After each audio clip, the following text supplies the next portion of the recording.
যুদ্ধের বিভীষিকা ভুলে কিছু মুহূর্তের জন্য ফুটবল উৎসবে মাততে চেয়েছিল গাজাবাসী।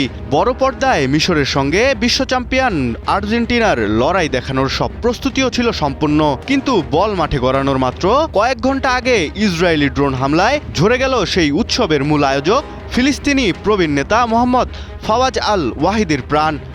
নির্মমতার নিম্ন স্তরে পৌঁছে গেছে জায়নবাদী দেশটি, তা নিয়ে সন্দেহ না থাকলেও প্রশ্ন উঠেছে, দখলদার ইসরায়েল আর কত নিচে নামবে, আর কত নিরপরাধ মানুষের রক্ত পান করলে রক্ত পিপাসুদের হৃদয়ে নাড়া দেবে শান্তির বার্তা।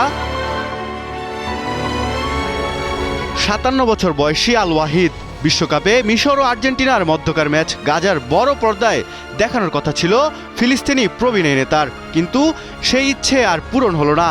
ম্যাচ শুরুর বাকি মাত্র কয়েক ঘন্টা, তখনই গাজা সিটির আল সাবরা এলাকায় তার গাড়িতে ড্রোন হামলা চালায় দখলদার ইসরায়েলি বাহিনী, আর তাতেই প্রাণ হারান তিনি। রক্ষা পায়নি এক শিশুও। এই হামলায় মোট 2 জন নিহত সহ আহত হয়েছে বেশ কয়েকজন। মূলত মিশরের প্রেসিডেন্টের উদ্যোগেই গঠিত হয় মিশরীয় ত্রাণ কমিটি, যারা ঘরবাড়িহীন গাজার মানুষদের মাঝে খাবার বিতরণ, ধ্বংসস্তূপ অপসারণের কাজ করে থাকে।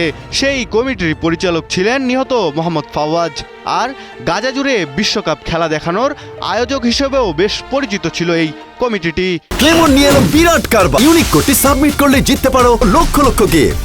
বিস্তারিত ফেসবুক পেজে। যুদ্ধবিরতির দ্বিতীয় পর্যায় নিয়ে যখন কায়রোতে আলোচনা চলছিল, ঠিক সে সময়ই এই কমিটির উপর হামলা চালালো দখলদার ইসরায়েলি বাহিনী।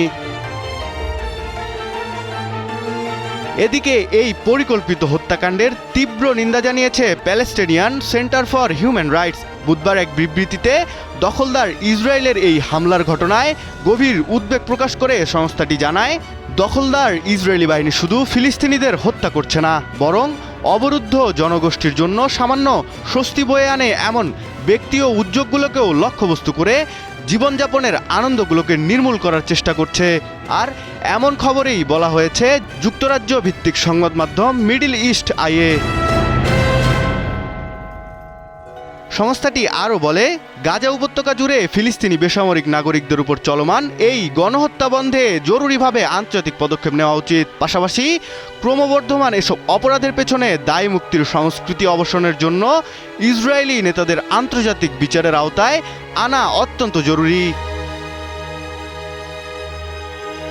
আর গত অক্টোবরে হামাসের সাথে যুক্তরাষ্ট্রের মধ্যস্থতায় চুক্তি স্বাক্ষরের পরও গাজার নিরস্ত্র মানুষদের উপর হামলা চালিয়েছে দখলদার ইসরায়েল। সেই যুদ্ধবিরতি কার্যকর হওয়ার পর থেকে গত 8 মাসে গাজা জুড়ে প্রায় 1700 জন নিহত হয়েছে, আর আহত হয়েছে 3463 জন নিরীহ ফিলিস্তিনি।